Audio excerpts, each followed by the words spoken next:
अज्ञानतिमिरान्धस्य ज्ञानाञ्जनशलाकया चक्षुरुन्मीलितं येन तस्मै श्रीगुरुवे नमः। हे कृष्णा करुणा सिन्धो दीनबन्धो जगत्पदे गोपेश गोपिकान्त राधाकान्त नमोऽस्तुते। तप्तकाञ्चन गौरङ्गी राधे वृन्दावनेश्वरी वृषभानुसुते देवी प्रणमामि हरिप्रिये। वाञ्छाकल्पतरुभ्यश्च कृपा सिन्धुभ्य एव च पतितानां पावनेभ्यो वैष्णवेभ्यो नमो नमः। नमो विष्णुपादाय कृष्णपृष्ठाय भूतले श्रीमते भक्तिवेदान्त स्वामिन्निधि नामिने। नमस्ते सारस्वते देवे गौरवाणी प्रचारिणे निर्विशेष शून्यवादी पाश्चात्यदेशतारिणे।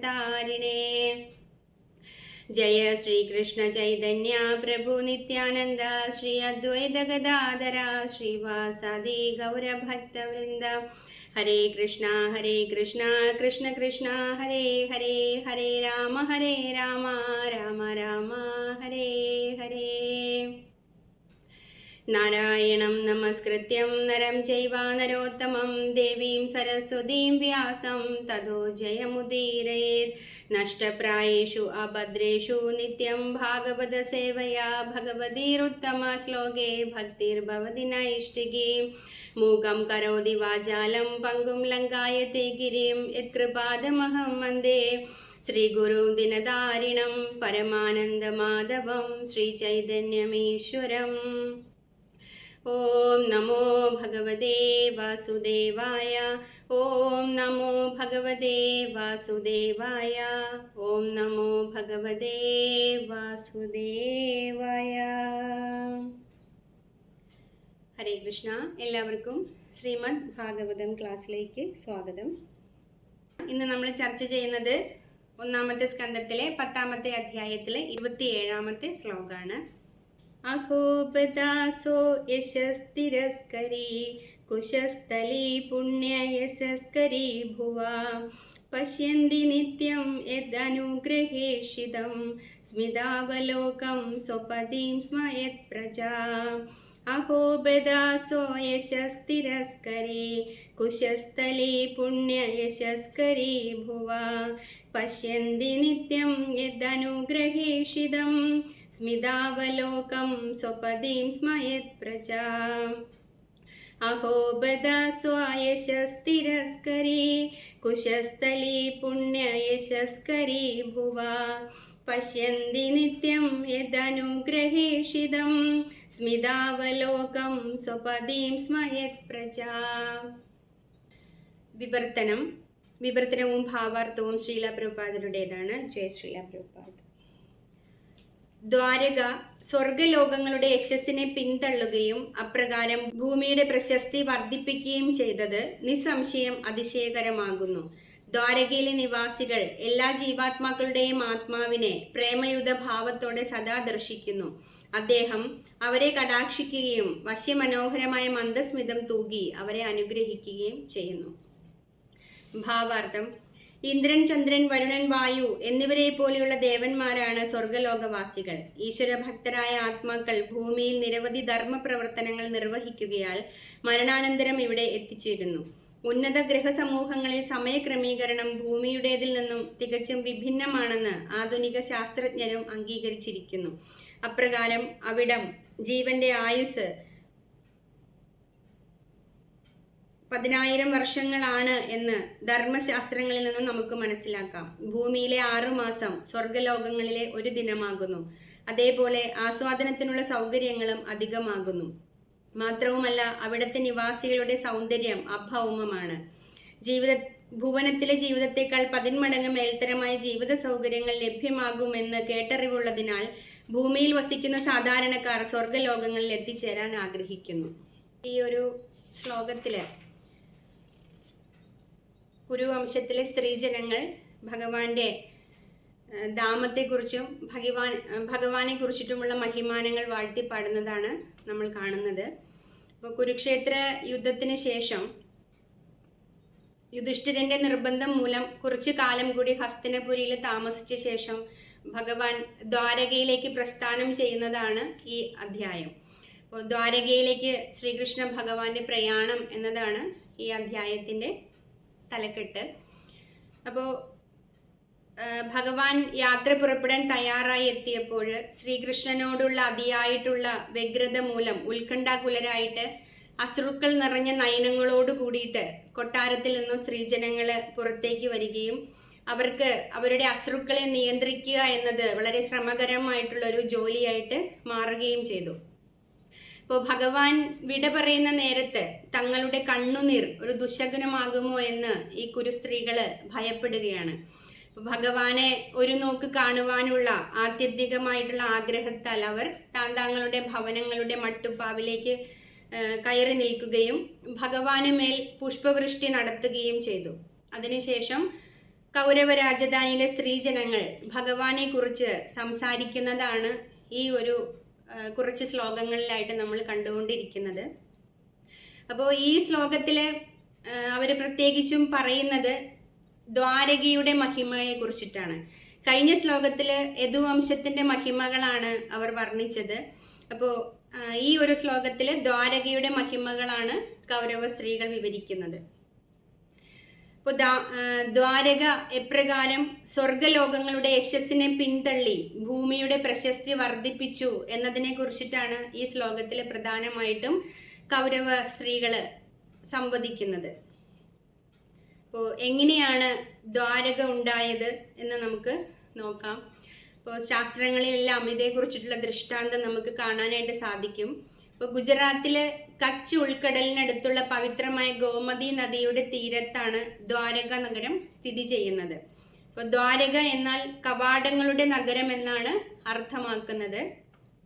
ഇപ്പോൾ ശ്രീ വൈഷ്ണവ സമ്പ്രദായത്തിൽ പറഞ്ഞിരിക്കുന്ന 108 ദിവ്യദേശങ്ങളിൽ ഒന്നാണ് ദ്വാരക. ഇപ്പോൾ ദ്വാരകയെ കുറിച്ചിട്ട് വിവിധ പുരാണങ്ങളിലും ഇതിഹാസങ്ങളിലും ഒക്കെ നമുക്ക് ദൃഷ്ടാന്തം കാണാൻ സാധിക്കും. ഭാഗവത പുരാണം, സ്കന്ദപുരാണം, ഗർഗസംഹിത, ഹരിവംശ പുരാണം, പത്മപുരാണം, മഹാഭാരതം എന്നിവയിൽ ഭൂമിയിലോ പ്രപഞ്ചത്തിലോ ഉള്ള ഒരു നഗരവുമായോ ഒരു രാജ്യവുമായോ സമാനതകളില്ലാത്ത പവിത്രവും സമൃദ്ധവുമായിട്ടുള്ള ദ്വാരക എന്ന നഗരത്തിന്റെ മഹത്വങ്ങൾ വിശദീകരിക്കുന്നുണ്ട്. ഇപ്പോൾ ഗർഗസംഹിതയില് ദ്വാരകയുടെ മഹിമകളെ കുറിച്ചിട്ട് ഇപ്രകാരം പറയുന്നു: ദ്വാരകാം നഗരീ ദൃഷ്ട്വാ നരോ നാരായണോ ഭവേത്. ദ്വാരക നഗരം കാണുന്ന ഏതൊരാളും നാരായണനെ പോലെ ഐശ്വര്യം പ്രാപിക്കുന്നു. സ്കന്ദപുരാണം പറയുന്നു: മന്യുന്തര സഹസ്രൈസ്തു കാശിവാസേണ യദ്ഫലം തദ്ഫലം ദ്വാരകാവാസേ വസതാം പഞ്ചഭിർദിനേ. 1000 മന്യുന്തരങ്ങള് കാശിയിൽ വസിച്ചാൽ എന്തു ഫലം ലഭിക്കുമോ അതേ ഫലം ദ്വാരകയിൽ 5 ദിവസം വസിച്ചാൽ ലഭിക്കും. അപ്പോൾ ഇത്രയും പ്രശസ്തിയുള്ള അല്ലെങ്കിൽ ഇത്രയും മഹിമകളുള്ള നഗരമാണ് ദ്വാരക. അപ്പോൾ അതേക്കുറിച്ചിട്ടാണ് കുരുസ്ത്രീകൾ ഈ ഒരു ശ്ലോകത്തിൽ വർണ്ണിക്കുന്നത്. ഇപ്പോൾ മുക്തിയുടെ കവാടമായിട്ടാണ് ദേവന്മാർ ദ്വാരകയെ കണക്കാക്കിയിരുന്നത്. അതുകൊണ്ട് തന്നെ ദേവന്മാർ പലപ്പോഴും ദ്വാരക സന്ദർശിക്കാൻ എത്തിയിരുന്നതായിട്ട് ശാസ്ത്രങ്ങളിലെല്ലാം പറയുന്നുണ്ട്. ഇപ്പോൾ കംസന്റെ മരണശേഷം അദ്ദേഹത്തിൻ്റെ 2 പത്നിമാരും വളരെയധികം ദുഃഖിതരായി. ഇപ്പോൾ പ്രായപൂർത്തിയായിട്ടുള്ള മക്കളില്ലാത്തത് കൊണ്ട് അവർ സ്വാഭാവികമായിട്ടും പിതാവായ ജരാസന്ധന്റെ സംരക്ഷണയിലേക്ക് തിരികെ പോവുകയാണ് ചെയ്തത്. അപ്പോൾ നമുക്കെല്ലാവർക്കും അറിയാം അല്ലേ, മഗധയിലെ രാജാവായിരുന്നു ജരാസന്ധൻ. അപ്പോൾ തൻ്റെ പുത്രിമാരുടെ ഈ അവസ്ഥയിൽ വളരെയധികം വിഷമം തോന്നിയ ജരാസന്ധൻ ഇതിന് കാരണക്കാരായിട്ടുള്ള യദുവംശജരെ ഒന്നാകെ ആക്രമിച്ച് കൊല്ലാനായിട്ട് തീരുമാനിക്കുകയാണ്. അപ്പോൾ മധുരയെ ആക്രമിക്കാനായിട്ട് ജരാസന്ധൻ വിപുലമായിട്ടുള്ള ഒരുക്കങ്ങളാണ് നടത്തിയത്. ഇപ്പോൾ മധുരയെ എല്ലാ ഭാഗത്തു നിന്നും സൈന്യത്താൽ വളഞ്ഞ് ആക്രമിക്കാനാണ് പദ്ധതിയിട്ടത്. അപ്പോൾ ഇതൊക്കെ കണ്ട് മധുരവാസികൾ വല്ലാത്ത ഭയത്തിലാണെന്ന് ഭഗവാനും ബലരാമനും മനസ്സിലാക്കുകയാണ്. അപ്പോൾ അവര് ജരാസന്ധനെതിരെ യുദ്ധം ചെയ്യാനായിട്ടുള്ള പദ്ധതികളൊക്കെ ആസൂത്രണം ചെയ്തു. പക്ഷെ അവർക്ക് വളരെ ചെറിയൊരു സൈന്യമാണ് ഉണ്ടായിരുന്നത്. അപ്പോൾ അങ്ങനെ ജരാസന്ധനെ അവര് ആക്രമിക്കാനായിട്ട് ജരാസന്ധനെ സൈന്യത്തെയും ആക്രമിച്ച് കീഴ്പ്പെടുത്തി ജരാസന്ധനെ ഒഴികെ ബാക്കി എല്ലാവരെയും കൃഷ്ണനും ബലരാമനും നശിപ്പിച്ചു. ഇത്തരത്തില് 17 തവണയാണ് ജരാസന്ധൻ ആക്രമണവുമായിട്ട് വരുന്നതും ഭഗവാനും ബലരാമനും ജരാസന്ധനെ ഒഴികെ ബാക്കി എല്ലാവരെയും കൊന്നൊടുക്കുകയും ചെയ്തത്. ഇപ്രകാരം ഭഗവാൻ യുദ്ധക്കളത്തിൽ നിന്ന്, അതായത് ജരാസന്ധനെ മാത്രം കൊല്ലാതെ വിട്ടയച്ചതുകൊണ്ട് ഭഗവാൻ യുദ്ധക്കളത്തിൽ നിന്ന് മനഃപൂർവ്വം ഓടിപ്പോയതാണ് എന്ന് ആളുകൾ തെറ്റിദ്ധരിച്ചു. അല്ലെ, ജരാസന്ധനോടുള്ള ഭയം മൂലം ഭഗവാൻ ഓടിപ്പോയതാണ് എന്ന് ആൾക്കാർ തെറ്റിദ്ധരിച്ചു. അങ്ങനെ ഭഗവാനെ രൺചോർ എന്നൊരു നാമധേയം ലഭിക്കുകയുണ്ടായി. അപ്പോൾ ഭഗവാൻ യുദ്ധക്കളത്തിൽ നിന്ന് ഓടിപ്പോയതല്ല, അല്ലേ, അത് ഭഗവാന്റെ ഒരു തന്ത്രമായിരുന്നു. കാരണം ഇനിയും ജരാസന്ധൻ സൈന്യങ്ങളെ കൊണ്ടുവരാൻ വേണ്ടിയിട്ടാണ് ഭഗവാൻ ജരാസന്ധനെ മാത്രം അവിടെ നിന്ന് വിട്ടയച്ചത്. അപ്പോൾ ജരാസന്ധൻ പക്ഷെ ഇതുകൊണ്ടൊന്നും തൻ്റെ ആക്രമണം അവസാനിപ്പിച്ചില്ല. 18ാമത്തെ തവണയും ജരാസന്ധൻ വലിയ രീതിയിലുള്ള ഒരുക്കങ്ങൾ ആരംഭിക്കുകയും യദുവംശജരെ ഒന്നായി കൊന്നൊടുക്കാനായിട്ട് തീരുമാനിക്കുകയും ചെയ്തു. അപ്പോൾ ജരാസന്ധനെ സഹായിക്കാനായിട്ട് കാലയവനൻ എന്ന് പറയുന്ന ഒരു യവന രാജാവും കൂട്ടുചേർന്നു. കാരണം യദുവംശത്തിൻ്റെ നാശമാണ് കാലയവനൻ ആഗ്രഹിച്ചത്. അപ്പോൾ അതിന് കൂടുതൽ നല്ലത് ജരാസന്ധനോട് കൂട്ടുചേരുന്നതാണ് എന്ന് തീരുമാനിച്ചിട്ട് കാലയവനൻ ജരാസന്ധനോടൊപ്പം യദുവംശരെ ആക്രമിക്കാനായിട്ട് തയ്യാറെടുക്കുകയാണ്.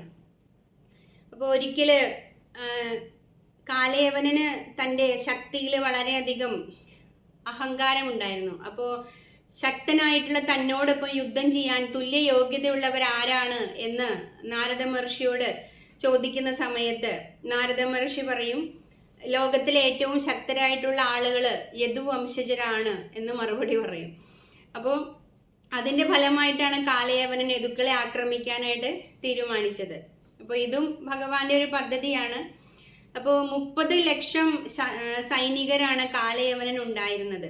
അപ്പോൾ ഒന്നിലധികം ആക്രമണങ്ങൾ ഒരേ സമയത്ത് പല ഭാഗത്തു നിന്നും വരും എന്ന് മനസ്സിലാക്കിയ ഭഗവാൻ ഇതിൽ നിന്ന് തൻ്റെ ജനങ്ങളെ എങ്ങനെ രക്ഷിക്കും എന്നതിനെ കുറിച്ചിട്ട് ആലോചിക്കുകയാണ്.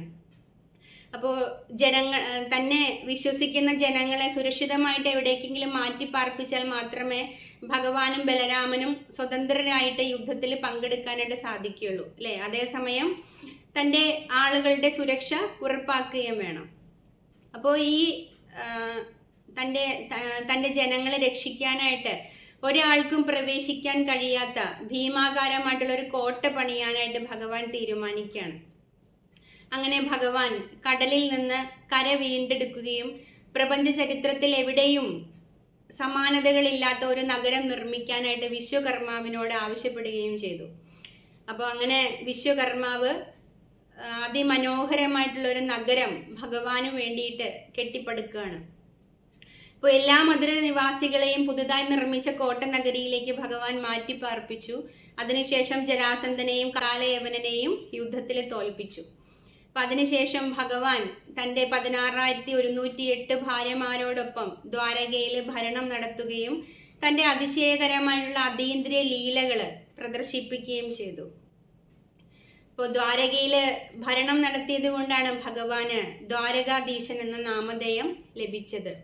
അപ്പോൾ ദ്വാരകയിൽ എപ്രകാരമാണ് ഭഗവാൻ തൻ്റെ രാജ്ഞിമാരോടൊപ്പം വാണരുളിയത് എന്നൊക്കെ നമുക്കറിയാം, അല്ലേ?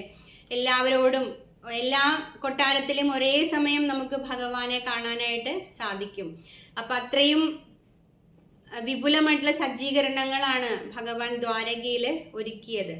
ഇപ്പോൾ വിശ്വകർമാവ് നിർമ്മിച്ച ദ്വാരകയ്ക്ക് ഒരുപാട് പ്രത്യേകതകൾ ഉണ്ടായിരുന്നു. എല്ലാ കൊട്ടാരങ്ങളും അമ്പരചുംബികളായിരുന്നു. അത് മാത്രമല്ല 16,108 കൊട്ടാരങ്ങളും ഒരേപോലെ കാണപ്പെട്ടു. അപ്പോൾ എല്ലാ കൊട്ടാരങ്ങളെയും ബന്ധിപ്പിക്കുന്നതിന് രാജപാതകൾ ഉണ്ടായിരുന്നു. ഓരോ കൊട്ടാരത്തിനും വെവ്വേറെ ഉദ്യാനങ്ങളും പുൽത്തകിടികളും പൊയ്കകളും അങ്ങനെ എല്ലാം തന്നെ ഉണ്ടായിരുന്നു. പിന്നെ ഭഗവാൻ കൽപ്പവൃക്ഷം ആധ്യാത്മിക ലോകത്തു നിന്ന് കൊണ്ടുവന്നു ദ്വാരകയിലേക്ക്. പിന്നീട് സത്യഭാമയുടെ ആവശ്യപ്രകാരം പാരിജാതം കൊണ്ടുവന്നതൊക്കെ നമുക്ക് അറിവുള്ളതാണ്. അപ്പോൾ ഈ സൗകര്യങ്ങൾക്ക് സുഖ സൗകര്യങ്ങൾക്കെല്ലാം പുറമെ ഭഗവാനെ നമുക്ക് ഒരേ സമയം എല്ലാ കൊട്ടാരങ്ങളിലും കാണാൻ സാധിക്കുന്നു എന്നതായിരുന്നു ദ്വാരകയിൽ ഉള്ള ഏറ്റവും വലിയ പ്രത്യേകത. അപ്പോൾ ഈ 16,108 ഭാര്യമാരുടെ കൂടെ ഭഗവാൻ എങ്ങനെയാണ് കഴിയുന്നത് എന്നതിൽ വളരെയധികം അതിശയം തോന്നിയിട്ട് നാരദ മഹർഷി ഒരു ദിവസം ഭഗവാനെ പരീക്ഷിക്കാൻ വേണ്ടിയിട്ട് വരികയാണ് അല്ലേ. എങ്ങനെയാണ് ഇതൊക്കെ ഒന്ന് കണ്ടു മനസ്സിലാക്കാൻ. കാരണം നമുക്ക് ഒരു ഭാര്യയും ഒരു ഭർത്താവും ഒക്കെയുള്ള ജീവിതം തന്നെ വളരെ ദുസ്സഹമായിട്ട് തോന്നുന്ന അവസ്ഥയിൽ 16,108 ഭാര്യമാരുടെ കൂടെ ഭഗവാൻ എങ്ങനെ സന്തോഷത്തോടെയും സമാധാനത്തോടെയും കഴിയുന്നു എന്നാണ് നാരദ മഹർഷിക്ക് അറിയേണ്ടിയിരുന്നത്. അങ്ങനെ നാരദ മഹർഷി അവിടെ വരികയാണ്. അപ്പോൾ വരുമ്പോൾ എന്താണ്, നാരദ മഹർഷി ഓരോ കൊട്ടാരത്തിലും പോയി നോക്കുകയാണ് അല്ലേ. ഓരോ കൊട്ടാരത്തിലും പോയി നോക്കുമ്പോൾ ഒരു സ്ഥലത്ത് ഭഗവാൻ പൂജാതി കർമ്മങ്ങളിലായിരിക്കും, ഒരു സ്ഥലത്ത് ദാനം നിർവഹിക്കുമായിരിക്കും, ഒരു സ്ഥലത്ത് രാജഭരണത്തെക്കുറിച്ചിട്ടുള്ള എന്തെങ്കിലും കാര്യങ്ങളെക്കുറിച്ചുള്ള ചിന്തകളിലോ ആശയങ്ങളിലോ ഒക്കെ ആയിരിക്കും. ചില വേറെ കൊട്ടാരത്തിൽ ചെല്ലുമ്പോൾ ജാമ്പവതിയുമായിട്ട് മല്ലയുദ്ധം നടത്തുന്ന ഭഗവാനെ കാണാൻ സാധിക്കും. സത്യഭാമയോട് വഴക്കടിക്കുന്ന ഭഗവാനെ കാണാൻ സാധിക്കും. രുക്മിണിയുടെ സേവനങ്ങൾ ഏറ്റുവാങ്ങുന്ന ഭഗവാനെ കാണാൻ സാധിക്കും. അങ്ങനെ പല കൊട്ടാരങ്ങളിലും പല പല കാഴ്ചകളാണ് ഒരേ സമയം നാരദ മഹർഷിക്ക് കാണാൻ സാധിച്ചത് അല്ലേ. അപ്പോൾ നാരദ മഹർഷി വളരെ അത്ഭുതത്തോടെ ഇതേക്കുറിച്ചിട്ട് ഇങ്ങനെ ചിന്തിക്കുകയാണ്. അപ്പോൾ ഇതാണ് ഭഗവാൻ അല്ലേ. ഇപ്പോൾ ശ്രീല പ്രഭുപാദർ പറയാറുണ്ട്, ഭഗവാനെ നാം ഒരിക്കലും അനുകരിക്കാൻ ശ്രമിക്കരുത് അല്ലേ. കാരണം ഒരേ സമയം 16,108 ഭാര്യമാരോടൊപ്പം താമസിക്കുക, വളരെ ചെറുപ്രായത്തിൽ ഗോവർദ്ധന പർവ്വതം ഉയർത്തിപ്പിടിക്കുക, ഇതൊക്കെ ഭഗവാന് മാത്രം സാധിക്കുന്ന കാര്യങ്ങളാണ് അല്ലേ. അപ്പൊ അതുകൊണ്ട് പ്രഭുപാദ പറയും, നിങ്ങളിൽ ആരെങ്കിലും ഭഗവാനാണ് എന്ന് അവകാശപ്പെടുന്നുണ്ടെങ്കിൽ ഇതിൽ ഏതെങ്കിലും ഒരു കാര്യം ചെയ്ത് കാണിക്കാനായിട്ട് പ്രഭുപാദ പല ഭാവാർത്ഥങ്ങളിലും വെല്ലുവിളിക്കുന്നുണ്ട് സാധാരണ ജനങ്ങളെ. അപ്പോൾ ഭഗവാൻ ഇങ്ങനെയാണ് അല്ലേ. ഭഗവാൻ തന്നെ ആശ്രയിക്കുന്നവരോട് വളരെയധികം സ്നേഹവും കാരുണ്യവും പുലർത്തുന്ന ആളാണ് ഭഗവാൻ. അപ്പോൾ ഈ വിശ്വകർമാവ് നിർമ്മിച്ച ഈ ദ്വാരകയ്ക്ക് ഇതിനെല്ലാം പുറമെ വേറൊരു പ്രത്യേകത കൂടി ഉള്ളതായിട്ട് ശാസ്ത്രങ്ങളിൽ പറയുന്നുണ്ട്. അതായത് ദ്വാരകയുടെ രാജധാനിയിൽ വളരെ പ്രത്യേകതയുള്ളൊരു സഭാമണ്ഡപം ഉണ്ടായിരുന്നു. സുധർമ്മ മണ്ഡപം എന്നായിരുന്നു അതിൻ്റെ പേര്. അപ്പോൾ ഈ മണ്ഡപത്തിൽ എത്തുന്നവർക്ക് ജരാനരകൾ ഉണ്ടാകുമായിരുന്നില്ല. അതായിരുന്നു അവിടുത്തെ ഒരു പ്രത്യേകത. എന്നും അവർ യൗവനയുക്തരായിരിക്കും. ഇപ്പോൾ ദേവന്മാർ ഇതെല്ലാം മനസ്സിലാക്കിയിട്ട് ദേവന്മാര് പല പല സമ്മാനങ്ങളുമായിട്ട് ഇടയ്ക്കിടെ ഭഗവാനെ കാണുവാനായിട്ട് വരുമായിരുന്നു. കാരണം അവിടെ കുറച്ച് സമയം ചിലവഴിച്ചാൽ അവർ ജരാനരകളിൽ നിന്നെല്ലാം മുക്തരായി മാറുന്ന ഒരു വിശേഷം ഉണ്ടായിരുന്നതുകൊണ്ട്. ഇപ്പോൾ ബ്രഹ്മദേവൻ, ഇന്ദ്രൻ, ചന്ദ്രൻ, വരുണൻ എന്നീ ദേവന്മാരൊക്കെ കൂടെ കൂടെ ഭഗവാനെ ദ്വാരകയിൽ സന്ദർശിച്ച് സാഷ്ടാംഗ പ്രണാമങ്ങൾ അർപ്പിച്ചിരുന്നതായിട്ട് ശാസ്ത്രങ്ങളിൽ പറയുന്നുണ്ട്. അപ്പോൾ ഇത്രയൊക്കെ പ്രത്യേകതകൾ ഉള്ളതുകൊണ്ടും ഭഗവാന്റെ അധികാരത്തിന്റെ കീഴിലായിരുന്നത് കൊണ്ടും ദ്വാരക സ്വർഗലോകങ്ങളെയൊക്കെ നിഷ്പ്രഭമാക്കി എന്ന് ഭാവാർത്ഥത്തിൽ ശ്രീല പ്രഭുപാദ പറയുന്നുണ്ട്. ഇവിടെ ശ്രീല പ്രഭുപാദര് വലിയൊരു ഭാവാർത്ഥം തന്നെയാണ് നമുക്ക് നൽകിയിരിക്കുന്നത്. അപ്പോൾ അവിടെ സ്വർഗലോകത്തെക്കുറിച്ചിട്ടും ദ്വാരകയെക്കുറിച്ചിട്ടുമുള്ള താരതമ്യങ്ങളൊക്കെ നമുക്ക് കാണാനായിട്ട് സാധിക്കും. അപ്പോൾ നമുക്ക് പണ്ട് സ്വർഗവും നരകവും മാത്രമാണ് അറിവുണ്ടായിരുന്നത് അല്ലേ. അപ്പോൾ നിങ്ങളുടെ കാര്യം എനിക്കറിയില്ല. എന്നെക്കുറിച്ച് പറയുകയാണെങ്കിൽ സ്വർഗവും നരകവും അല്ലേ, നമ്മളെപ്പോഴും അങ്ങനെയാണ് കേൾക്കുന്നത്, സ്വർഗവും നരകവും. അപ്പോൾ മരിച്ചു കഴിഞ്ഞിട്ടുണ്ടെങ്കിൽ ഒന്നുകിൽ സ്വർഗത്തിൽ പോവുക അല്ലെങ്കിൽ നരകത്തിൽ പോവുക. അതിനപ്പുറം മറ്റോ ഒരു ധാമത്തെക്കുറിച്ചോ ഒന്നും നമുക്ക് അറിവുണ്ടായിരുന്നില്ല. ഇപ്പോൾ കൃഷ്ണാവബോധത്തിലേക്ക് വന്നതിൽ പിന്നെയാണ് നമ്മൾ ഗോലോക വൃന്ദാവനം എന്നൊക്കെയുള്ള പേരുകൾ കേൾക്കാനായിട്ട് തുടങ്ങിയത്. വൈകുണ്ഠം എന്ന് പിന്നെയും കേട്ടിട്ടുണ്ട്. പക്ഷേ ഭഗവാന് ഒരു ധാമമുണ്ടെന്നും അവിടെ ഭഗവാൻ ശ്രീമതി രാധാറാണിയോടൊപ്പം വാണരുളുന്നു എന്നും നാം മനസ്സിലാക്കിയത് ശ്രീല പ്രഭുപാദരുടെ ഭാവാർത്ഥങ്ങളിലൂടെയാണ്. അതുപോലെ സ്വർഗത്തിലെത്തിയാലും തിരിച്ച് ഭൂമിയിലേക്ക് വരണമെന്ന് നമ്മൾ പഠിച്ചതും ശ്രീല പ്രഭുപാദരുടെ ഭാവാർത്ഥങ്ങളിലൂടെയാണ്. ക്ഷീണേ പുണ്യേ മർത്യലോകം വിശന്തി. ഇപ്പോൾ സ്വർഗലോകത്തിൻ്റെ ആസ്വാദനവും അതിൻ്റെ ദൈർഘ്യവും വളരെ കൂടുതലാണ്. ഇപ്പോൾ ഇവിടെ സ്വർഗത്തിൻ്റെയും ദ്വാരകയിലേക്കും അല്ല സ്വർഗത്തിലെയും ഭൂമിയിലെയും ഉള്ള താരതമ്യ പഠനത്തെ കുറിച്ചിട്ടൊക്കെ ഇവിടെ പറയുന്നുണ്ട്. അപ്പോൾ സ്വർഗലോകത്തിലെ ആസ്വാദനവും ദൈർഘ്യവും വളരെ കൂടുതലാണ്. അതുപോലെ സമയത്തിനും വ്യത്യാസമുണ്ട്. ഇപ്പോൾ ഭൂമിയിലെ 6 മാസം സ്വർഗത്തിലെ ഒരു ദിവസമായിട്ടാണ് കണക്കാക്കുന്നത്. മാത്രമല്ല സ്വർഗലോക നിവാസികൾക്ക് വളരെയധികം സൗന്ദര്യം കൂടുതലാണ്. ഭൂമിയേക്കാൾ 10 മടങ്ങ് ജീവിത സൗകര്യങ്ങൾ ഉള്ള സ്ഥലമാണ് സ്വർഗലോകം. അപ്പോൾ ഇതൊക്കെ മനസ്സിലാക്കിയിട്ടാണ് ഈ ഭൂമിയിലിരിക്കുന്ന ആളുകൾ സ്വർഗത്തിലേക്ക് പോകുവാനായിട്ട് ഇത്രമാത്രം തിരക്ക് കൂട്ടുന്നത് എന്നാണ് പ്രഭുപാദ പറയുന്നത്, അല്ലേ? വേദങ്ങളിലെ ആചാര വിധികളൊക്കെ നാം പാലിച്ചു പോന്നാൽ നമുക്ക് സ്വർഗലോകത്തിലെത്താമെന്ന് പരാമർശമുണ്ട്. അപ്പോൾ ഇതെല്ലാം കണ്ട് മനസ്സിലാക്കിയിട്ടാണ് എല്ലാവരും സ്വർഗത്തിലേക്ക് പോകണം എന്ന് വിചാരിച്ച് ഈ ഭൂമിയിൽ ജീവിക്കുന്നത് എന്നാണ് പ്രഭുപാദ പറയുന്നത്. പക്ഷെ അവിടെ എത്തിയാലും പുണ്യത്തിന്റെ ഫലം അവസാനിക്കുമ്പോൾ വീണ്ടും ജന്മമൃത്യു ജരാവ്യാധിയിലേക്കാണ് വരുന്നത് എന്ന് ഈ ആളുകളൊന്നും തിരിച്ചറിയുന്നില്ല എന്നതാണ് ഏറ്റവും ദുഃഖകരമായിട്ടുള്ള അവസ്ഥ എന്നാണ് പ്രഭുപാദ പറയുന്നത്. നമുക്കറിയാം, അല്ലെ, ഈ ലോകം അല്ലെങ്കിൽ ഈ ഭൗതിക ലോകം ഭഗവാൻ തന്നെ ദുഃഖാലയം എന്നാണ് വിശേഷിപ്പിക്കുന്നത്. ഈ ദുഃഖാലയത്തിൽ ഒന്നും ശാശ്വതമല്ല. അപ്പോൾ ഇവിടെ നിന്ന് എത്രയും പെട്ടെന്ന് കടന്നു പോകണം എന്നാണ് ഭഗവാൻ തന്നെ ആഗ്രഹിക്കുന്നത്, അല്ലെ? തൻ്റെ മക്കൾ ഇവിടെ കിടന്ന് കഷ്ടപ്പെടരുത്, ഇവിടെ നിന്ന് എത്രയും പെട്ടെന്ന് അവരെല്ലാവരും എൻ്റെ ധാമത്തിലേക്ക് വരണമെന്നാണ് ഭഗവാൻ ആഗ്രഹിക്കുന്നത്. അപ്പൊ അതിനു വേണ്ടിയിട്ടാണ് ഇത്തരം കാര്യങ്ങളൊക്കെ ഭഗവാൻ നമ്മുടെ ജീവിതത്തിൽ ഒരുക്കി തരുന്നത്.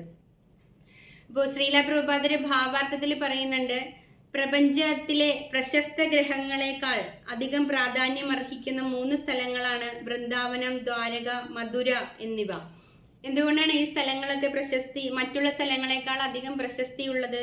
കാരണം ഈ സ്ഥലങ്ങളൊക്കെ ചിരസ്ഥായിയായിട്ട് അല്ലെങ്കിൽ ശാശ്വതമായിട്ട് പവിത്രീകരിക്കപ്പെട്ട സ്ഥലങ്ങളാണ്. എന്തുകൊണ്ടാണത്? കാരണം ഭഗവാൻ അവിടെ തൻ്റെ ലീലകളെല്ലാം പ്രദർശിപ്പിച്ചിട്ടുണ്ട്, അല്ലേ? ഭഗവാൻ ഭൂമിയിൽ അവതരിച്ച സമയത്ത് തൻ്റെ അതീന്ദ്രിയ ലീലകളെല്ലാം പ്രദർശിപ്പിച്ചത് വിശേഷിച്ചും ഈ 3 സ്ഥലങ്ങളിലാണ്.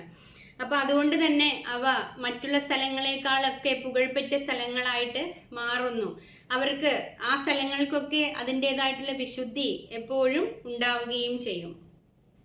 ഇപ്പോൾ വർത്തമാനകാലത്തിലെ ഭഗവാൻ നമ്മളുടെ ദൃഷ്ടിപഥത്തിന് അതീതനാണെങ്കിലും അവിടുത്തെ നിവാസികൾ അല്ലെങ്കിൽ അത് സന്ദർശിക്കാൻ എത്തുന്ന മറ്റുള്ളവരും ആ സ്ഥലത്തിൻ്റെയൊക്കെ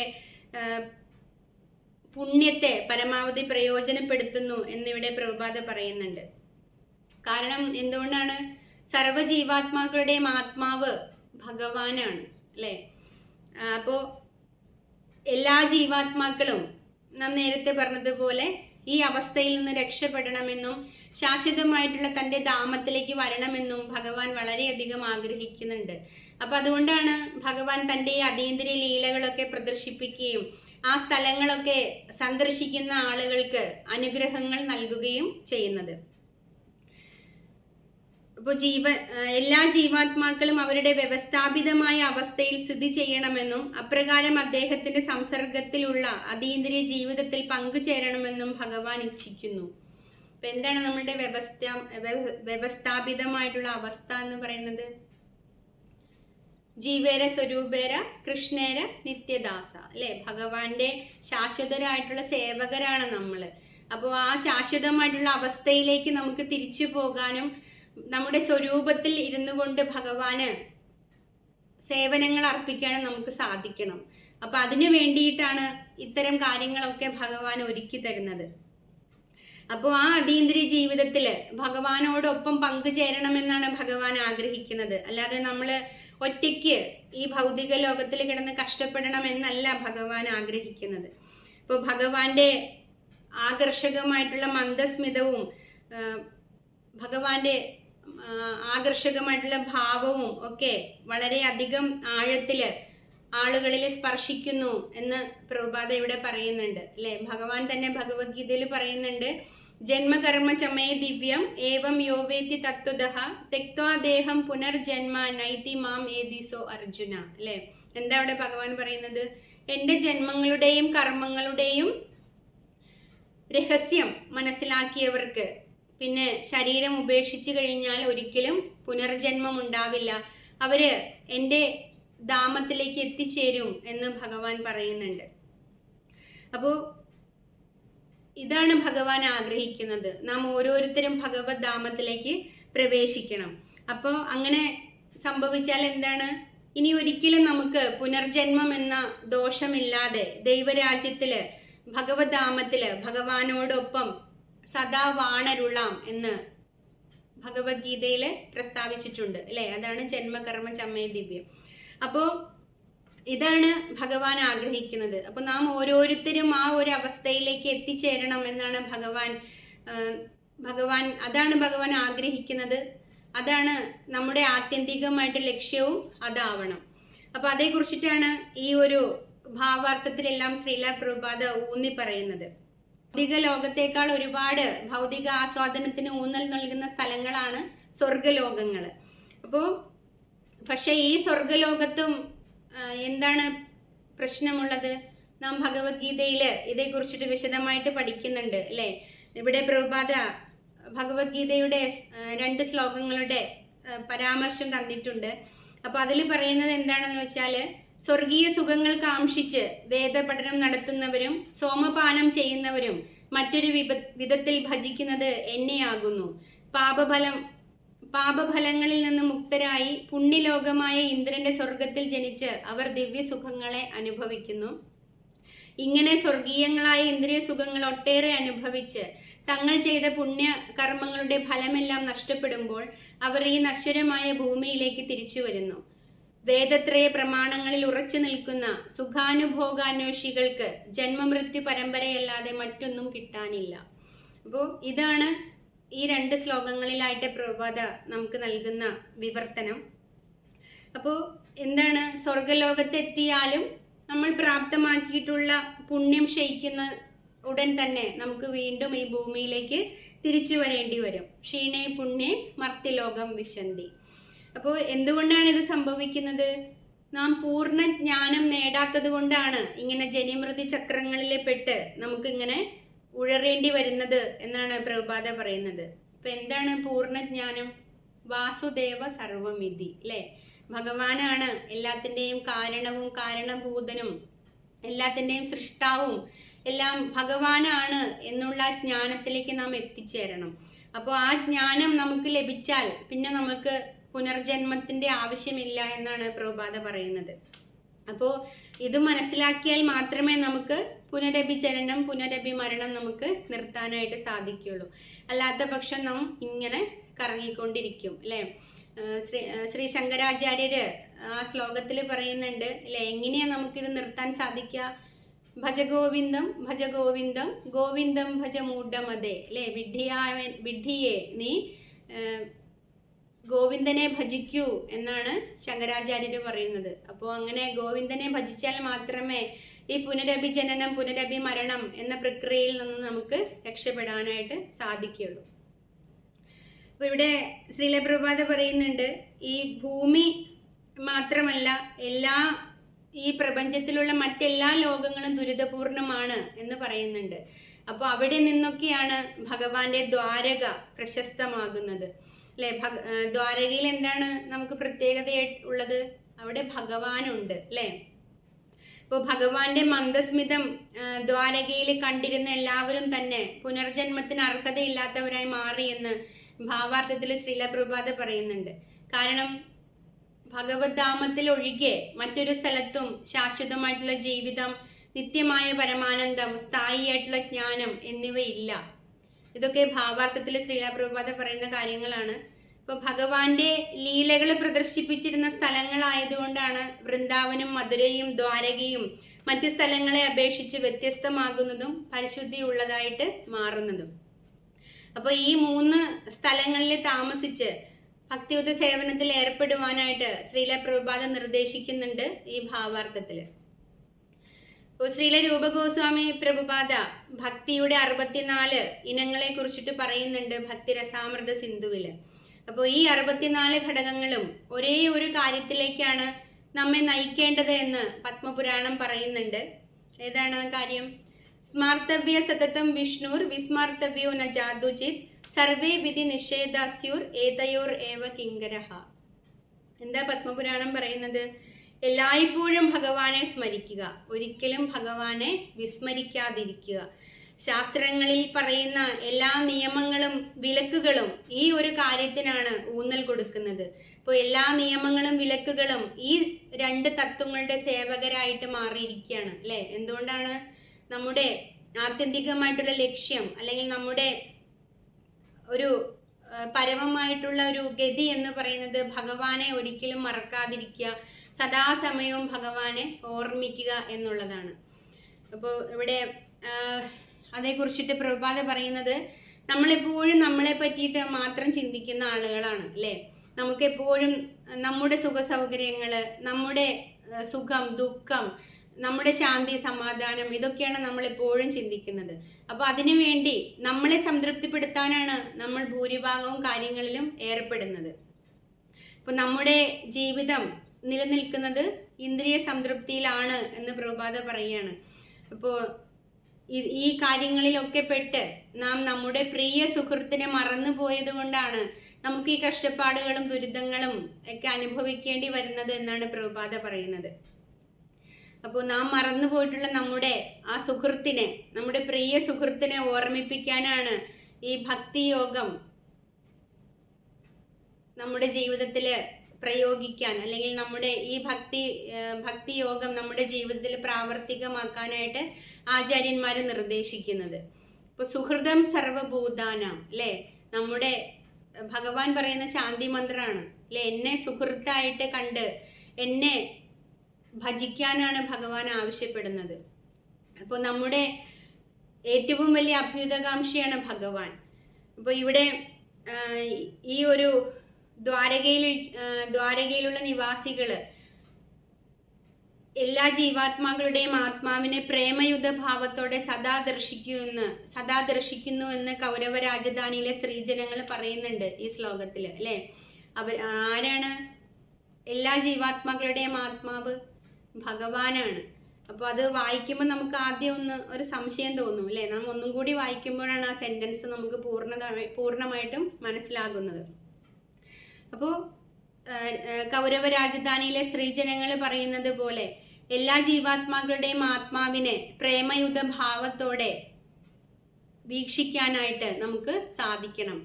അപ്രകാരമുള്ള ഭഗവാന്റെ ദർശനമാണ് നാം കൈക്കൊള്ളേണ്ടത് എന്നാണ് ഇവിടെ ഭാവാർത്ഥത്തിൽ ശ്രീല പ്രഭുപാദ പറയുന്നത്. അപ്പോൾ ഒരു മനുഷ്യന്റെ പൂർണ്ണത എന്ന് പറയുന്നത് അതാണ്, ഭഗവാനെ ദർശിക്കാൻ സാധിക്കുക. കാരണം എല്ലായ്പ്പോഴും ഭഗവാനെ സ്മരിക്കാൻ സാധിക്കുക, ഒരു സമയത്തും ഭഗവാനെ മറക്കാതിരിക്കുക. അപ്പോൾ ഇതാണ് നമ്മുടെ മനുഷ്യജന്മത്തിൻ്റെ പൂർണ്ണത എന്ന് പറയുന്നത്. കാരണം ഭഗവാൻ മാത്രമാണ് നമ്മുടെ രക്ഷ, ഭഗവാൻ മാത്രമാണ് നമ്മുടെ അഭ്യുതകാംക്ഷി, ഭഗവാൻ മാത്രമാണ് നമ്മുടെ ആശ്രയം, ഭഗവാൻ മാത്രമാണ് നമ്മുടെ യഥാർത്ഥ സുഹൃത്ത്.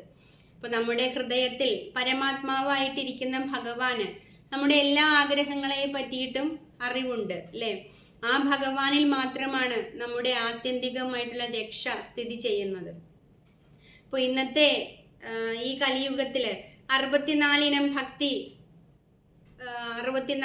ഭക്തി ഘടകങ്ങളൊക്കെ നമുക്ക് പ്രാവർത്തികമാക്കാനായിട്ട് വളരെ ബുദ്ധിമുട്ടാണ്.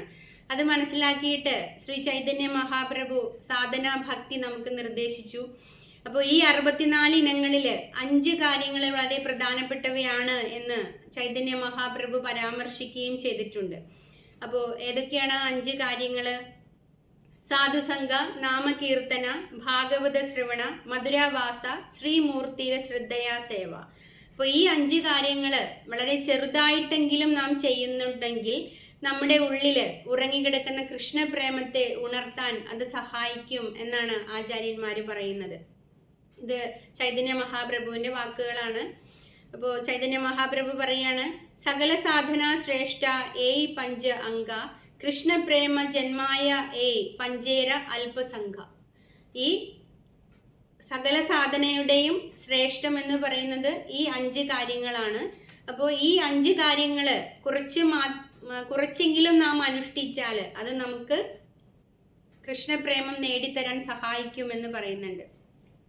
അപ്പോൾ ഇതെല്ലാം നാം അനുവർത്തിക്കുന്നതിന് ഒരു ശുദ്ധ ഭക്തന്റെ മാർഗനിർദ്ദേശം കൂടി ഉണ്ടെങ്കിൽ എല്ലാ ഗുണങ്ങളും അതേ വിധത്തിൽ പ്രാപ്തമാകാൻ സാധിക്കും എന്ന് ശ്രീല പ്രഭുപാദ ഭാവാർത്ഥത്തിൽ നമ്മളെ ഉപദേശിക്കുന്നുണ്ട്. അപ്പോൾ ഒരു ഗുരുവിലൂടെ മാത്രമേ നമുക്ക് ഭഗവാനെ പ്രാപ്തമാക്കാനായിട്ട് സാധിക്കുകയുള്ളൂ. അപ്പോൾ ഈ പറയുന്ന കാര്യങ്ങളൊക്കെ യഥാവിധത്തിൽ നമുക്ക് മനസ്സിലാകണമെങ്കിൽ ഒരു ഗുരുവിൻ്റെ സഹായം നമുക്ക് കൂടിയേ തീരൂ. അപ്പോൾ ഗുരുവാണ് നമുക്ക് ഭഗവാനെ തരുന്നത്.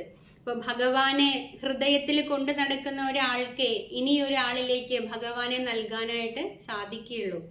ഗുരുവിനെ അമരക്കാരനായി നിർത്തിയിട്ട് ഈ ശരീരമാകുന്ന വഞ്ചി തുഴഞ്ഞാൽ മാത്രമേ നമുക്ക് ഈ സംസാര സാഗരം താണ്ടാനായിട്ട് സാധിക്കുകയുള്ളൂ.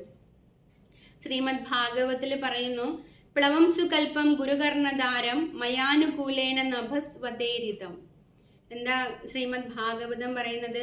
ഗുരു കപ്പിത്താനും ഭഗവാന്റെ നിർദ്ദേശങ്ങൾ അനുകൂലമായ കാറ്റുമാവണം. എങ്കിൽ മാത്രമേ സംസാര സാഗരം നമുക്ക് കടക്കാനായിട്ട് സാധിക്കുകയുള്ളൂ എന്ന് പറയാണ്. ഒരു മനുഷ്യൻ ഇത്രയെങ്കിലും തൻ്റെ ജീവിതത്തിൽ ചെയ്യണം എന്നാണ് ശ്രീമദ് ഭാഗവതം പറയുന്നത്. അല്ലാത്ത പക്ഷം ആത്മഹത്യ ചെയ്യുന്നതിന് തുല്യമാണ് എന്നാണ് ശ്രീമദ് ഭാഗവതം പറയുന്നത്. അപ്പോൾ സ്വന്തം ആത്മാവിനെ ഭഗവദ്ധാമത്തിലേക്ക് പ്രവേശിക്കാൻ യത്നിക്കാത്ത ഒരുവൻ ആത്മഹത്യ ചെയ്യുന്നവനാണ് എന്നാണ് ശ്രീമദ് ഭാഗവതം പറയുന്നത്. അപ്പോൾ ഇത്തരം അവസ്ഥയിലേക്ക് സ്വന്തം ആത്മാവിനെ തള്ളിയിടുന്നവനെ ആത്മഘാതകൻ എന്നാണ് ശ്രീമദ് ഭാഗവതം വിശേഷിപ്പിക്കുന്നത്. അപ്പോൾ ഈ അവസ്ഥയിലേക്കൊന്നും നമ്മൾ അറിഞ്ഞുകൊണ്ട് പോവാതിരിക്കുക, അല്ലേ? ഇപ്പം നമ്മുടെ ഈ മനുഷ്യജന്മം എന്ന് പറയുന്നത് വളരെ ദുർലഭമായിട്ട് ലഭിക്കുന്ന ഒന്നാണ്. അപ്പോൾ ആ ദുർലഭമായിട്ട് കിട്ടുന്ന ആ മനുഷ്യ ശരീരത്തെ വളരെയധികം ശ്രദ്ധയോടും നിഷ്ഠയോടും കൂടിയിട്ട് ഭഗവദ്ധാമത്തിലേക്ക് പ്രവേശിപ്പിക്കാൻ ഉതകുന്ന കാര്യങ്ങൾ നമ്മൾ ഈ ജീവിതത്തിൽ അനുവർത്തിക്കണം. അപ്പോൾ അതിന് നമുക്ക് ഗുരുവിൻ്റെ സഹായം കൂടിയേ തീരൂ. ഗുരു ഉണ്ടെങ്കിൽ മാത്രമേ നമുക്ക് ഭഗവാന്റെ ധാമത്തിലേക്ക് പ്രവേശിക്കാനും സാധിക്കുകയുള്ളൂ. അപ്പോൾ ആത്മസാക്ഷാത്കാര പാതയിലേക്ക് നാം മുന്നേറണമെങ്കിൽ ഗുരുവിൻ്റെ സഹായം കൂടിയേ തീരൂ.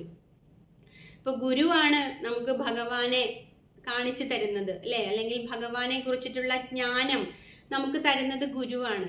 അപ്പോൾ ഗുരുവിലൂടെ മാത്രമേ നമുക്ക് ഭഗവാനെങ്കിൽ എത്തിച്ചേരാനായിട്ട് സാധിക്കുകയുള്ളൂ. അപ്പോൾ ആ ഭഗവദ്ധാമത്തിലേക്ക് നാം പ്രവേശിച്ചു കഴിഞ്ഞാൽ പിന്നീട് പുനർജന്മം എന്ന് പറയുന്ന അവസ്ഥയിലേക്ക് നാം വരേണ്ടതില്ല എന്നാണ് ഭഗവാൻ നമുക്ക് ഉറപ്പ് തരുന്നത്. അപ്പോൾ ഗുരു ഉണ്ടെങ്കിൽ മാത്രമേ നമുക്ക് ഈ സംസാര സാഗരം കടക്കാനായിട്ട് സാധിക്കുകയുള്ളൂ. അപ്പോൾ ഗുരുവിലൂടെ ഈ കാര്യങ്ങളൊക്കെ നാം മനസ്സിലാക്കണമെന്നാണ് ഭഗവാനും ആഗ്രഹിക്കുന്നത്. അതിനു വേണ്ടിയിട്ടാണ് നമ്മുടെ ജീവിതത്തിലേക്ക് ഈ കാര്യങ്ങളൊക്കെ ഭഗവാൻ ഉൾപ്പെടുത്തി തന്നിരിക്കുന്നത്. നമുക്ക് ശ്രീമദ് ഭാഗവതം തന്നിട്ടുണ്ട്, അല്ലേ? കാരണം ശ്രീമദ് ഭാഗവതം ദേവതമാർക്ക് പോലും അപ്രാപ്യമായിട്ട് ഉള്ള ഒന്നാണ്, അല്ലെങ്കിൽ വളരെ ദുർലഭമായിട്ടാണ് ദേവന്മാർക്ക് പോലും ഭാഗവതം ലഭിച്ചിരുന്നത് എന്നാണ് ശാസ്ത്രങ്ങളിൽ പറയുന്നത്. പക്ഷേ കലിയുഗത്തിലിരിക്കുന്ന നമ്മളുടെ വിരൽത്തുമ്പിലുണ്ട് ശ്രീമദ് ഭാഗവതം, അല്ലേ? അപ്പോൾ ഇതൊക്കെ കൊണ്ടാണ് പിന്നെ കലിയുഗത്തിൽ വേറെന്താ പ്രത്യേകതയുള്ളത്? നമുക്ക് സങ്കീർത്തന യജ്ഞം നടത്താൻ സാധിക്കും. അപ്പോൾ ഈ കാരണങ്ങളൊക്കെ കൊണ്ട് സത്യയുഗത്തിലിരിക്കുന്ന ആളുകൾ പോലും കലിയുഗത്തിലിരിക്കുന്ന ആളുകളുടെ ഭാഗ്യത്തെ ഓർത്ത് അസൂയപ്പെട്ടിരുന്നു എന്നാണ് ശ്രീമദ് ഭാഗവതം പറയുന്നത്. കാരണം സത്യയുഗത്തിലെല്ലാം ഒരുപാട് തപസ്സുകൾക്കും കഷ്ടപ്പാടുകൾക്കും ശേഷമാണ് അവർക്ക് ഭഗവാനെ ലഭിച്ചിരുന്നത്. പക്ഷെ കലിയുഗത്തിലെ സങ്കീർത്തന യജ്ഞത്തിലൂടെ ശ്രീമദ് ഭാഗവത്തിലൂടെ നമുക്ക് ഭഗവാനെ എളുപ്പത്തിൽ പ്രാപ്തമാക്കാനായിട്ട് സാധിക്കും. അപ്പോൾ അതുകൊണ്ട് തന്നെ കലിയുഗത്തിലെ ജനങ്ങൾ വളരെ ഭാഗ്യം ചെയ്ത ആളുകൾ ആണ് എന്നാണ് ശാസ്ത്രങ്ങളിൽ പറയുന്നത്. ഇപ്പോൾ പ്രഹ്ലാദ് മഹാരാജ് പറയുന്നത് പോലെ, അല്ലേ, കൗമാരേ ആചരത് പ്രജ്ഞ, നമുക്ക് കൗമാരത്തിലൊന്നും കൃഷ്ണാവബോധം തുടങ്ങാൻ സാധിച്ചില്ല. പക്ഷേ ഇപ്പോൾ ഈ തുടങ്ങിയ സമയത്തും നമുക്ക് കൃഷ്ണാവബോധത്തിൽ വളരെയധികം ആഴത്തിൽ പ്രവർത്തിക്കാനും കൃഷ്ണാവബോധ തത്വങ്ങൾ മനസ്സിലാക്കാനും ഗുരു നിർദ്ദേശിക്കുന്ന പാതയിലൂടെ പോകാനും സാധിക്കും. അപ്പോൾ അത്തരം കാര്യങ്ങളിലൂടെയെല്ലാം നാം ഇനിയെങ്കിലും അതിനുവേണ്ടി ശ്രമിക്കണമെന്നാണ് ശ്രീല പ്രഭുപാദരും ആചാര്യന്മാരും ഒക്കെ നമ്മളോട് പറയുന്നത്. അതിനു വേണ്ടിയിട്ടാണ് ശ്രീല പ്രഭുപാദർ ഇത്തരം വിപുലമായിട്ടുള്ള ഭാവാർത്ഥം നമുക്ക് നൽകിയിരിക്കുന്നത്. ഈ കാര്യങ്ങളൊക്കെ നാം വേണ്ട വിധത്തിൽ മനസ്സിലാക്കി ജീവിതത്തിൽ പ്രാവർത്തികമാക്കണമെന്നാണ് ശ്രീല പ്രഭുപാദ പ്രത്യാശിക്കുന്നത്. അപ്പോൾ ഇനി വരുന്ന ശ്ലോകങ്ങളിൽ കൗരവ രാജധാനിയിലെ സ്ത്രീജനങ്ങള് ഭഗവാൻ പാണിഗ്രഹണം ചെയ്ത പത്നിമാരെ കുറിച്ചിട്ടാണ് വിശദീകരിക്കുന്നത്. അതേക്കുറിച്ച് നമുക്ക് അടുത്ത ക്ലാസ്സിൽ ചർച്ച ചെയ്യാം. അപ്പോൾ എല്ലാവർക്കും ഗുരുവിനെ സ്വീകരിക്കാനും ഭഗവാന്റെ നിർദ്ദേശങ്ങൾ പാലിക്കാനും കഴിയട്ടെ എന്ന് ആശംസിക്കുകയും പ്രാർത്ഥിക്കുകയും ചെയ്തുകൊണ്ട് ഇന്നത്തെ ശ്രീമദ് ഭാഗവതം ക്ലാസ് നമ്മളിവിടെ അവസാനിപ്പിക്കുകയാണ്. ഹരേ കൃഷ്ണ.